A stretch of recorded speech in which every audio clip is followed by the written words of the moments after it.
మన దేశములో వినబడుచున్నది పావుర స్వరము. మన దేశములో వినబడుచున్నది. పౌరస్వరం అనే ఈ ఆధ్యాత్మిక టీవీ కార్యక్రమాన్ని వీక్షిస్తున్న మా ప్రియులందరికీ ప్రభువైన యేసుక్రీస్తు నామంలో శుభము. ఇప్పుడు దైవజనులు బ్రదర్ విశ్వం గారు అందించే దైవ వర్తమానాన్ని విని దైవికమైన మేలులను పొందుకుంటారు.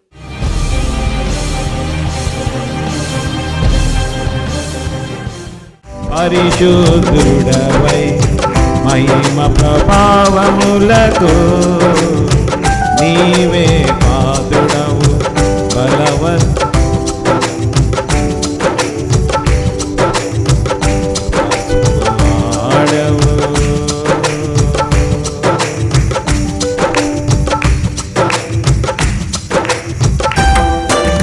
పాటల షీట్ మీ దగ్గర ఉండాలి. మూడో చరణం పాడుతుంది. పాటల షీట్లో మూడో చరణం.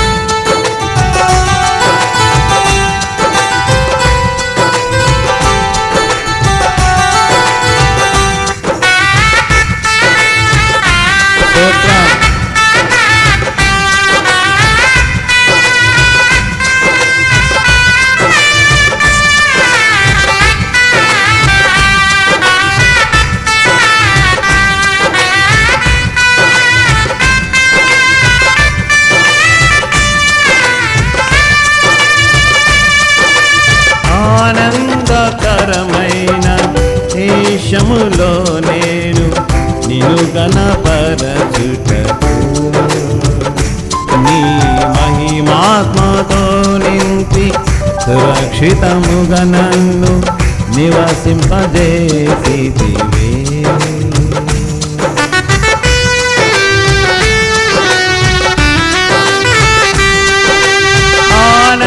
ఆనందకరమైన దేశములో నేను నిన్ను గణపరచుటకు నీ మహిమాత్మతో నింపి సురక్షితముగా నన్ను నివసింపజేసితివే. మేఘవాహనుడై వచ్చు వరకు నే కనిపెట్టుచుందును నీ కోసము నీ దాసుల కాంక్షను సంపూర్ణ పరచెదవు. ఆరాధన నీకే నా యేసయ్యా స్తుతి. ఆరాధన నీకే. అందరం కలిసి పాడదామా? ఆరాధన నీకే నా యేసయ్యా స్తుతి. ఆరాధన నీకే నా యేసయ్యా. సేవించెద నిన్నే నా పూర్ణ హృదయముతో. సేవించెద నిన్నే నా పూర్ణ హృదయముతో. అందరం ఒక్కసారి లేచి నిలబడి నీ నిత్యమైన ఆదరణ చూపి నన్ను స్థిరపరచుటకు నీ కరుణా కటాక్షమును నాపై కురిపించి నన్ను ప్రేమించితివే. నీ నిత్యమైన ఆదరణ చూపి నన్ను గణపరచుటకు నీ కరుణా కటాక్షమును నాపై కురిపించి నన్ను ప్రేమించితివే. నాకు ప్రయోజనము కలుగజేయుటకు నీ ఉపదేశములను బోధించి నీ దాసుని ప్రాణమును సంతోషపరచితివి. ఆరాధన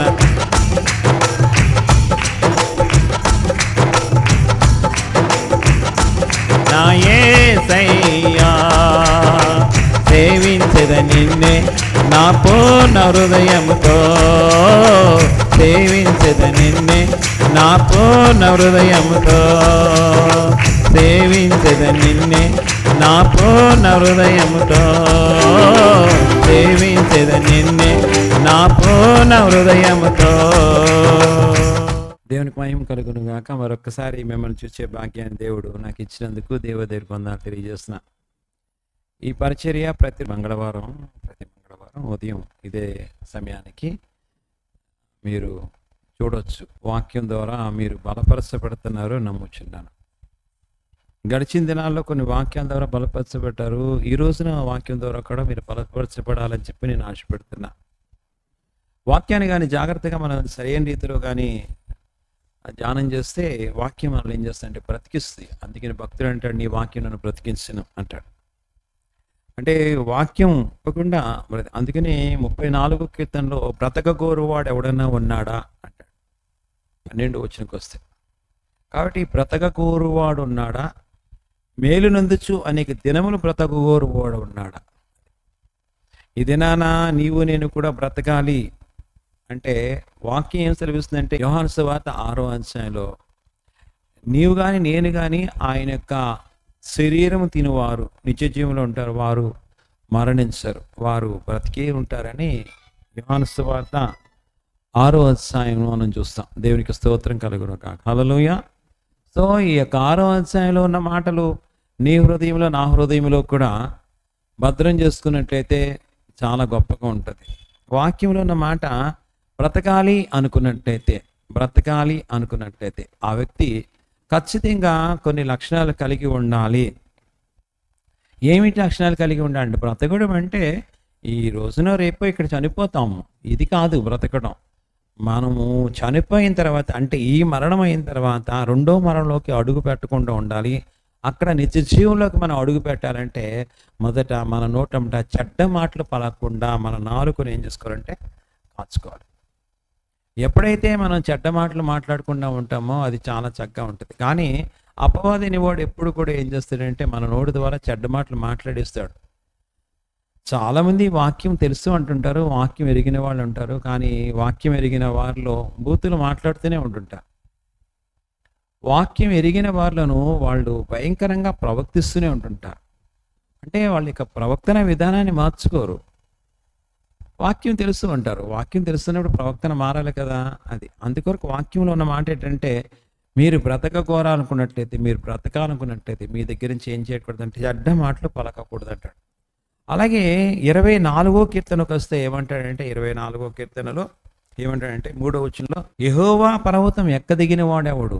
ఇక్కడ బ్రతకగోరువాడు ఎవడైనా ఉన్నాడా క్వశ్చన్ మార్క్. అదే రీతిగా యెహోవా పర్వతం ఎక్కదగిన వాడెవడు, ఆయన పర్వతానికి ఎక్కదగిన వాడెవడు అని చెప్తూ ఆయన పరిశుద్ధ స్థలంలో నిలవదగిన వాడెవడు. మరి ఆ పరిశుద్ధ స్థలం నిలవాలి అనుకుంటున్నాము కదా. మరి నిలవాలంటే ఏం చేయాలంటే వ్యర్థమైన దాన్ని మనసు పెట్టక, ఈ మొదట పనికిరాని మాటలు మాట్లాడకుండా, రెండోది ఏంటంటే వ్యర్థమైన దాని ఎందు మనసు పెట్టకుండా. మనం వ్యర్థమైన దాని ఎందు మనసు పెట్టిన వాళ్ళ గురించి మనం బైబిల్ గ్రంథంలో చాలా మందిని మనం చూస్తుంటుంటాం. ఎందుకంటే వీళ్ళందరినీ మనకి ఎందుకు ఉంచారంటే దృష్టాంతాలుగా ఉంచారు. అది ఎబ్రీ పత్రికలో ఒక సమయంలో ఏమంటారంటే చేదేని వేరు ఏదైనా మొలిచినప్పుడు దాని వెంటనే ఏం చేయండి, కత్తిరించండి. అంటే వ్యర్థమైంది ఏదైనా మనసులోకి వచ్చినప్పుడు దాని నుంచి మనం బయటికి రావాలి. మీరు వ్యర్థమైంది మనసులోకి వచ్చినప్పుడు దానిలో బయటికి రాకపోతే ఆ వ్యర్థమైంది మిమ్మల్ని ఏం చేస్తుంది అంటే తప్పకుండా నాశనానికి తీసుకెళ్తారు, నిత్య నాశనానికి తీసుకెళ్తారు. అంటే ఆ వ్యక్తి నిత్య నాశనానికి వెళ్ళడానికి కారణం ఏంటంటే వ్యర్థమైంది మనసులో ఉంచుకోవడం. జాగ్రత్తగా చూసినట్లయితే ప్రపంచంలో చాలామంది వ్యర్థమైనవి లోపల ఉంచుకుంటారు. కానీ దేవుడు మనకిచ్చిన కృప ఏంటంటే మనం తిన్న పదార్థాల్లో శ్రేష్టమైన పదార్థాలన్నింటినీ కూడా రక్తముగా మార్చి మన యొక్క శరీరంలో అన్ని భాగాలకి పంపిస్తుంటుంటుంది. కానీ వ్యర్థమైంది ఏమవుతుందంటే మలము ద్వారా బయటకు వచ్చేస్తుంటుంటుంది. అది చూసారా, వ్యర్థమైనది బయటకు వచ్చేస్తుంది. కానీ మనిషి వ్యర్థమైనవన్నీ లోపల ఉంచుకుంటాడు. ఏంటి వ్యర్థమైనవి అంటే మార్క్స్ వార్తలో మనకి చూపిస్తాడు. వ్యర్థమైనవి ఏంటంటే ఆ వ్యర్థమైనవి వ్యభిచారములు. సో ఇది వ్యర్థమైంది. ఒక వ్యక్తి యొక్క కుటుంబం నాశనం అయిపోవడానికి కారణం వ్యభిచారం. వ్యభిచారమైన పాపము ఆ యొక్క వ్యక్తి కుటుంబాన్ని నాశనం తీసుకొస్తుంది. ఆ వ్యక్తి కుటుంబాన్ని నాశనం తీసుకురావడమే కాకుండా అతనుకున్న మంచి పేరును కూడా పాడు చేస్తుంది. అంటే వ్యభిచారం అనేది ఎంత వ్యర్థమైందంటే ఆ వ్యర్థమైన దాన్ని మనసులో ఉంచుకుంటాడు. అలా వ్యర్థమైన దాన్ని మనసులో ఉంచుకొని వారి జీవితాలు నాశనం చేసుకున్న వారు ఎంతోమంది ఉన్నారు. దాంట్లో మనం సంసోను అనే వ్యక్తిని చూసినప్పుడు సంసోను కూడా ఎవరిని చూస్తే వాళ్ళతో పోవాలనే ఆలోచన కలిగిన వాడు. ఎంత భయంకరమైన ఆలోచన అంటే ఆ ఆలోచన. ఇప్పుడు ఈ ఆలోచన ఎవరిలో లేదు అంటే నాకు తెలుస్తుండగా సహజంగా ప్రపంచంలో ఈ ఆలోచన లేనివాడు ఎవడు లేకుండా ఉండడు. ఖచ్చితంగా ఉంటాడు 100%. కానీ వాక్యం ఎప్పుడైతే అతని యొక్క హృదయంలో పనిచేయడం మొదలు పెడుతుందో ఆ ఆలోచన వచ్చినా కూడా వెంటనే వాక్యం ఏం చేస్తుందంటే కత్తిరిస్తుంటుందండి. అందుకని హెబ్రీ 4:12 ఏమంటాడంటే ఆ వాక్యం లోపలికి వెళ్ళి ములుగుల్లో దూరి నీ యొక్క తలంపులను ఏం చేస్తాయంటే ఆపు చేస్తాయి. ఈ మంచి తలంపు కాదు, నువ్వు నాతో సహవాసం చేస్తున్నావు కదా, మరలా ఇప్పుడు ఆవుతో సహవాసం చేస్తానంటే ఏంటి? అందుకని అపోస్తలుడైన పౌలు కొరింథీ సంఘంతో మాట్లాడతాడు, మీకును బిలియాలకు సహవాసం ఏంటి, సంబంధం ఏంటి? మరొకసారి అంటాడు ఏమంటాడు, మీ యొక్క శరీరం మీ యొక్క అంటే ఈ శరీరము ఆయన ఇచ్చింది, మీరు దేవుని ఆలయమే ఉన్నారని ఎరగరా? మరి ఈ ఆలయాన్ని ఆమెతో మీరు ఎలాగా జతపరచాలనుకుంటున్నారు? వెంటనే జతపరిచినప్పుడు ఇన్ కేస్ గవిక్కని టచ్ అయిపోవచ్చు, శరీరం టచ్ అవ్వచ్చు. ఆ శరీరం టచ్ అయినప్పుడు వెంటనే ఆ వ్యక్తిలో అరే నేను తప్పు చేస్తున్నాను అనుకుంటే దూరం అవడానికి అవకాశం ఉంటుంది. దూరమై తిరిగి మరలా ఆ వ్యక్తి ఆ పని చేయడు. కానీ యేసుక్రీస్తు ప్రభు ఏమంటాడంటే శరీరం కాదురా బాబు, మీరు కంటితో ఎప్పుడైతే చూసారో అప్పుడు ఆమెతో లేదా అతనితో మీరు వ్యభిచారం చేసినట్టే అంటాడు. అలాగా ప్రపంచమంతా కూడా వ్యభిచార ఆత్మ ఇప్పుడు పనిచేస్తూ ఉంది. ప్రపంచమంతటిలో వ్యభిచార ఆత్మ పనిచేస్తూ ఉంది. వాళ్ళు ఎంత భక్తులైనప్పటికీ, భక్తి స్థాయిలో ఎంత ఉన్నతమైన స్థాయిలోకి వెళ్ళిపోయినప్పటికీ, నేను చెప్తున్న మాట సత్యము అని చెప్తున్నా, అది చాలా భక్తి స్థాయిలోకి వెళ్ళిపోయాడు. అంత భక్తి స్థాయిలోకి వెళ్ళిపోయిన తర్వాత ఆయన భక్తుడు, చాలా పరమ భక్తుడు. ఈ లోపల ఒక భక్తురాలు వచ్చింది. ఆ భక్తురాలు మంచిగా చీర కట్టుకొని వచ్చింది, చక్కగా ఉంది. కానీ భక్తురాలు యొక్క చీర బయట కొద్దిగా జారింది. జారగానే ఇప్పుడు భక్తుడి యొక్క చూపు ఎక్కడికి పోద్దంట చూసారా? రైట్. అందుకని యోబంటాడు, నేను నా కన్నులతో నా కన్యకని ఎలా చూడగలను అంటాడు. నువ్వు చూడాలనుకోలేదు, కానీ అక్కడ అలాంటి పరిస్థితి వచ్చింది. అలా పరిస్థితి వచ్చినప్పుడు జరిగేది ఏంటంటే ఆ చూపు అక్కడికి వెళ్ళిపోతుంటుంటుంది. ఎందుకంటే ఆ చూపుకున్న తత్వం అది. కన్ను ఆకర్షించబడుతుంటుంది అన్నమాట. కంటికున్న తత్వం ఏంటంటే అన్నీ చూస్తుంటుంటుంది, దేన్ని చూడకూడదు అని అనుకోదు, అన్నీ చూసేస్తుంటుంది. కవిక్కని చూసింది. చూడగానే ఏమైందంటే తప్పు చేస్తున్నాననే భావం లోపలికి వచ్చింది. వెంటనే మళ్ళా అటువైపు చూడడు ఆ భక్తుడు. అంటే ఆమె అక్కడ ఈ భక్తుడిని ఏదో విధంగా తను దాసోహం చేసుకోవడానికి ఆమె ఆలోచిస్తుందేమో. కానీ ఈ భక్తుడు ఏమవుతాడంటే అటువైపు చూడకుండా తన కన్నులను తిప్పుకుంటాడు. అది అంటే వాక్యంలో ఉన్న మాట, నీతోటి నాతోటి వ్యర్థమైన దాని యందు మనసు పెట్టకయు. ఈరోజు నీ వ్యర్థమైన దాని యందు మనసు పెట్టలేదు నేను అని గుండె మీద చేసుకుని చెప్పేవాడు ఎవడైనా ఉన్నాడా? లే. అందుకనే యేసుక్రీస్తు ప్రభు గురించి ఏం చెప్తాడంటే ఆయన పరిశుద్ధుడు, పవిత్రుడు, ఆయన తప్ప ఇంకెవరు పవిత్రుడు లేడు అని ఖచ్చితంగా ఘంటాపదంగా చెప్పచ్చు. సమరీ స్త్రీ అక్కడికి వచ్చింది, ఎలా వచ్చిందో, ఎలా నీళ్లు చేదుకుంటుందో, ఎటువంటి ఆకారంలో వచ్చిందో, ఎలాంటి వచ్చిందో మనకు తెలియదు వచ్చిన స్త్రీ. కానీ ఆమె మాత్రం ఎటువంటిది అంటే ఒక రకంగా జార స్త్రీ. ఆమె ఒక రకంగా ఎటువంటిదంటే అపవిత్రాత్మ కలిగిన ఆమె. మగవాడిని చూడగానే బుట్టలో వేసుకునే తత్వం కలిగిన ఆమె. ఇప్పుడు ఆమె అనుకుని ఉండొచ్చు, ఇప్పుడు ఈ మగవాడిని కూడా బుట్టలో వేసుకుందామని, కానీ బుట్టలో వేసుకోలేకపోయింది.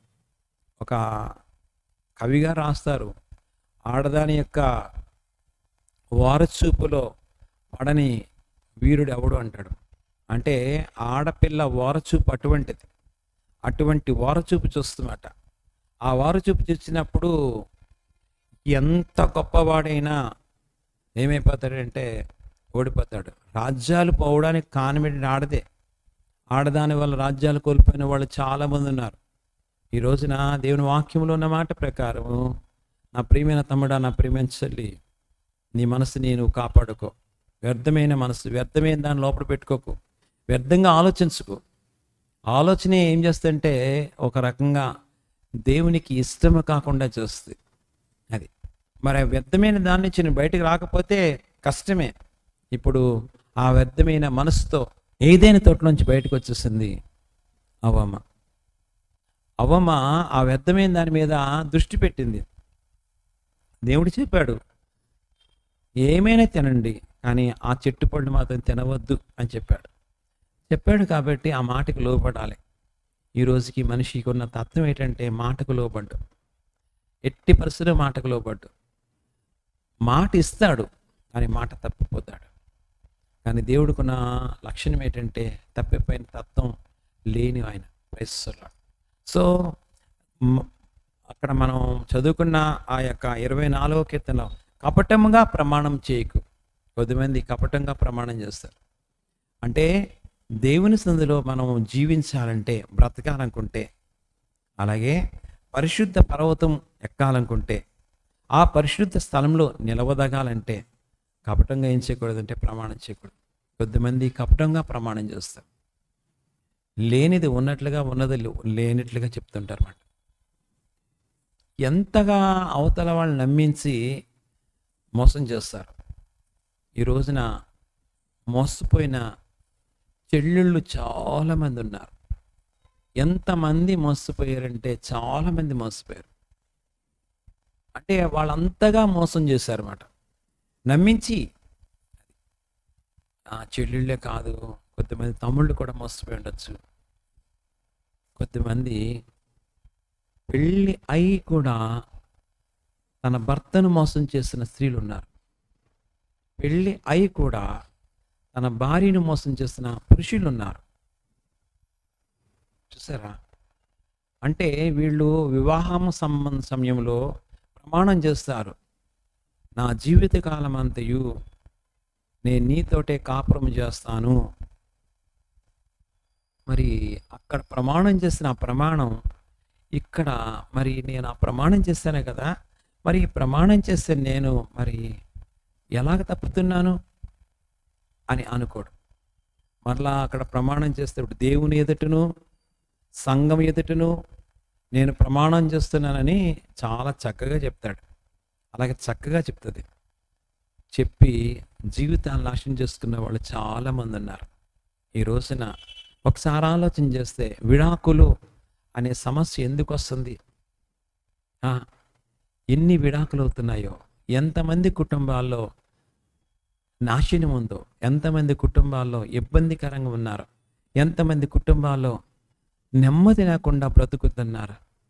ఇదంతటికి కారణం ఏంటి అంటే వ్యర్థమైన మనసు. వాళ్ళెవరికో ఏదో ఉంది, నాకు లేదు, నాకు కావాలంటే నువ్వు ఏదో చెయ్యాలి అని భర్తను బాధ పెట్టే స్త్రీలు ఉన్నారు, భార్యను బాధ పెట్టే పురుషులు ఉన్నారు. వాళ్ళని పెట్టే ఈ ప్రమాణాలు ఏమైపోతున్నాయంటే కొట్టివేయబడుతున్నాయి. నా ప్రియమైన సహోదరుడా, ఈ వాక్యం ఏంటో నీతో నాతో నువ్వు నిజంగా బ్రతకాలనుకున్నట్లయితే ఆ బ్రతకడానికి కావలసిన మాట ఏమన్నాడంటే నీ యొక్క నోట్లోంచి మాటను జాగ్రత్తగా కాచుకో. ఎందుకు తెలుసా? ఈ మాట చాలా శ్రేష్టమైనది. అంటే అతని యొక్క నోట్లోంచి వచ్చిన మాట అతన్ని ఏం చేస్తారు? కాపాడుతూ ఉంటుంటుందంట. నీ మాట నిన్ను కాపాడుతుంది. నీ మాట నీకు గౌరవం తీసుకొస్తుంది. నీ మాట నిన్ను ఉన్నతమైన స్థితికి కూడా తీసుకెళ్తుంది. అదే మాట నిన్ను పతనానికి కూడా తీసుకెళ్తుంది. కాబట్టి నీ మాటలు నా మాటలు ఎప్పుడు ఎలా ఉండాలంటే కొద్దిగా ఉండాలి. అర్థమైందా? మాటలు ఎప్పుడు కొద్దిగా ఉండాలి, పనులు మాత్రం ఎక్కువ ఉండాలి. కొంతమంది పనులు తక్కువ, మాటలు ఎక్కువ అంటారు. వాళ్ళని చూసినప్పుడు అవతల వాళ్ళు అనుకుంటారు వేస్ట్ అంటారు. అలాగే ఇక్కడ మనల్ని చూసి దేవుడు వేస్ట్ అనకూడదు. అక్కడ అంటున్నాడు ఏమన్నా, నిర్దోషమైన చేతులు శుద్ధమైన హృదయం కలిగి ఉన్నవాడే వాడు యెహోవా వల్ల ఆశీర్వాదం నొందును. దేవుడు వల్ల ఆశీర్వాదం పొందుకోండి. నిర్దోషమైన చేతులు ఉండాలి. కాబట్టి ఈ చేతులు ఎప్పుడు కూడా నిర్దోషంగా ఉండాలి. నెక్స్ట్ హృదయం కూడా ఎలా ఉండాలంటే శుద్ధమైన హృదయం. అందుకని ఇర్మియా గ్రంథంలో 17 అధ్యాయంలో 17 హృదయం అన్నిటికంట ఘోరమైన చెడ్డది, ఘోరమైన చెడ్డ వ్యాధి కలది. అంటే ఈ హృదయం శుద్ధ హృదయం కలిగి ఉండడానికి అవకాశం లేకుండా చేస్తుంది. మరి ఈ శుద్ధ హృదయం కావాలంటే ఏం చేయాలి అంటే ఎప్పుడు నీవు దేవుని వాక్యంలో భద్రం చేసుకోవాలి. 119వ కీర్తన 11వ వచనం ఏమంటాడు తెలుసా? ఈ వాక్యము నా హృదయంలో ఉంది కాబట్టి నేను పాపం చేయలేదంటాడు. అంటే ఒక వ్యక్తి పాపం చేయడానికి కారణం ఏంటంటే వాక్యం లేకపోవడం వల్ల. అందుకొరకే సామెతల గ్రంథంలో అంటాడు, ఏమంటాడు తెలుసా? ప్రజలు ఎక్కడైతే వాక్యం లేదో అక్కడ కట్టు లేకుండా తిరుగుతారు. వాక్యం ఉన్న స్థలంలో ఏమవుతారంటే జీవితాలు మార్చుకుంటారు. పాత దినాల్లో అంటే దగ్గరగా ఒక 200 సంవత్సరాల క్రితం ఆ యొక్క దినాల్లో ప్రజలు కట్టు లేకుండా తిరుగుతుండేవారు. కానీ దేవుని వాక్యం దగ్గరకు వచ్చిన తర్వాత దేవుని వాక్యం ద్వారా ఏమేరంటే బ్రతుకులు మార్చబడ్డాయి, బ్రతుకులు ఆశీర్వదించబడ్డాయి.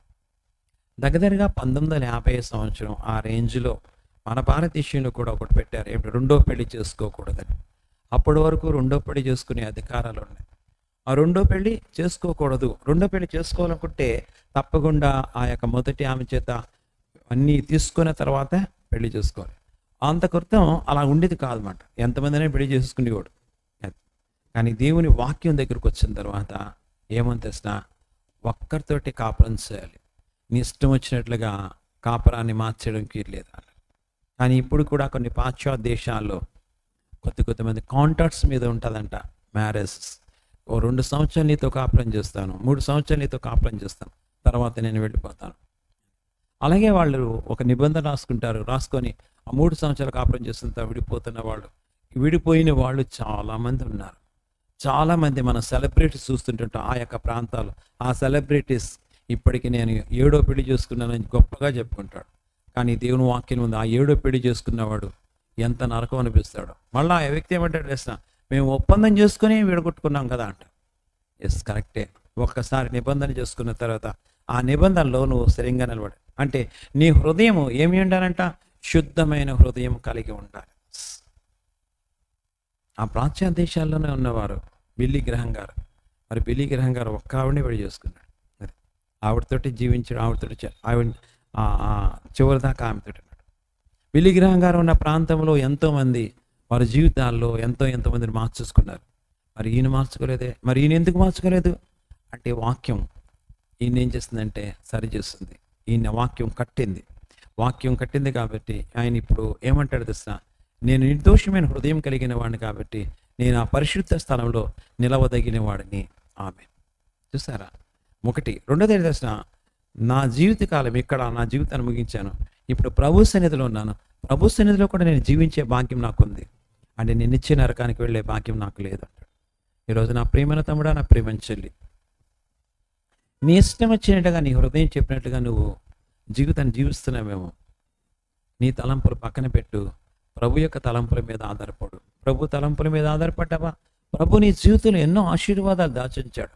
అది ఆశీర్వాదాలన్నీ కూడా పొందుకోవాలనుకుంటే దేవుని మాటకు మనం లోబడాలి. అక్కడ అన్నాడు, వాడు యెహోవా వలన ఆశీర్వదించబడతాడని. మనం 24వ కీర్తనలో మనం జాగ్రత్తగా ఆ మాట చదివాం. వాడు యెహోవా వలన ఆశీర్వాదం నందును. ఎటువంటి ఆశీర్వాదం అంతావు? దేవుని యొక్క సన్నిధానంలో ఏమి ఆశీర్వాదం అంతావు అంటే నీకు నాకు చాలా ఆశీర్వాదాలు దేవుడు దాచుంచాడు. ఆశీర్వాదాలు మొదటి ఆశీర్వాదం అంటే దేవునితో కలిసి ప్రయాణం చేస్తాడు. ఆనోకు దేవునితో కలిసి ప్రయాణం చేస్తాడు. 2, దేవుని దర్శనం చూసే భాగ్యం ఉంటుంది. యాకోబులో దేవుని దర్శనం చూసే భాగ్యం ఉంది. 3, దేవునితో మాట్లాడే భాగ్యం ఉంటుంది. అబ్రహాము దేవునితో మాట్లాడేవాడు. 3, 4, దేవుని యొక్క సన్నిధానంలో నువ్వు అడిగింది నేను అడిగింది పొందుకుంటాం. యేసుక్రీస్తు ప్రభు తండ్రిని అడుగుతున్నాడు. ఏమని అడుగుతున్నాడంటే, లాజరు చనిపోయాడు. యోహాను సువార్త 11వ అధ్యాయంలో చనిపోయినప్పుడు అడుగుతున్నాడు, అయ్యా లాజర్ని ఒకసారి లేపండి. నాకు తెలుసు నా తండ్రి నేను అడిగింది తప్పకుండా ఇస్తాడని నేను నమ్ముతున్నాను.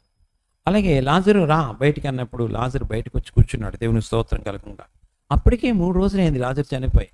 కానీ లాజర్ని పిలిస్తే లాజరు బయటకు వచ్చాడు. కారణం ఏంటి అంటే యేసుక్రీస్తు ప్రభు అంటే దేవునితో మంచి సంబంధం కలిగినవాడు, తండ్రితో మంచి సంబంధం కలిగినవాడు. ఈ రోజున నీవు నేను కూడా తండ్రితో మంచి సంబంధం కలిగి ఉన్నట్లయితే యోహాను సువార్త 15వ అధ్యాయంలో నా యందు నిలిచి ఉన్నప్పుడు మీకు ఇష్టమైంది ఏదో అడగండి నేను మీకు ఇస్తాను. అదే మాట మొదటి యోహాను పత్రిక 5వ అధ్యాయం మనం జాగ్రత్తగా వచ్చినప్పుడు ఆయన యందు కలిగిన ధైర్యం ఏమనగా ఆయన చిత్తానుసారంగా మనం ఏది అడిగినా అది మనం పొందుకుంటాం అనే ఒక చక్కని మాట మొదటి యోహాను పత్రిక 5వ అధ్యాయంలో మనం చూస్తాం. ఈ రోజున ఇక్కడ కూర్చున్నా నా ప్రియమైన తమ్ముడు, నా ప్రియమైన చెల్లి, నేను దేవుడు ఆశీర్వదించాలనుకుంటున్నాడు, నేను దీవించాను. మొట్టమొదటి మాట, బ్రతకకోరాలనుకుంటున్నావా? నువ్వు నిజంగా బ్రతకాలనుకున్నట్లయితే మేలు చేయి. అది గలతీ పత్రికలో అంటాడు, ఏమంటారు తెలుసా? మేలు చేయొచ్చు, అలయక మేలు చేద్దాం. అది మీరు ఎప్పుడు కూడా అలయక మేలు చేసినప్పుడు మీరు చేసిన మేలుని దేవుడు జ్ఞాపకం ఉంచుకొని ఆ మేలుకు తగినంత ఆశీర్వాదం ఇస్తాడు. దానికి బాగా ఎగ్జాంపుల్ ఏంటంటే, మనము సారిపెత్తులు విధవరాలని చూచినప్పుడు మనము ఏలియాని పోషించడానికి తన దగ్గర ఏమీ లేదు, చిన్న రొట్టె ముక్కే ఉంది. కానీ ఆ రొట్టె ముక్కలో దైవజనుడు చెప్పినట్లుగా మొదటి అప్పనం దైవజనుడు తీసుకొచ్చిన తర్వాత ఆమె చేయగలిగి మేలు చేసింది. ముడ్లో ఉన్న ఆ నూనెతో, కొద్దిగా నూనెతోటి అట్టు వేసి ఆమెకి ఇచ్చింది. ఆయనకి ఇచ్చిన తర్వాత జరిగింది ఏంటంటే, ఆ 3 సంవత్సరాలు కరువుతో ఉన్న ఆ ప్రాంతము సారెపత్తు విధవరాలింట్లో కష్టం రాలేదు. కారణం ఏంటంటే దైవజనుడికి ఇచ్చింది. ఈ రోజున నువ్వు ఇవ్వగలుగుతున్నావా? దేవుని యొక్క పనికి సహకారంగా ఉండగలుగుతున్నావా?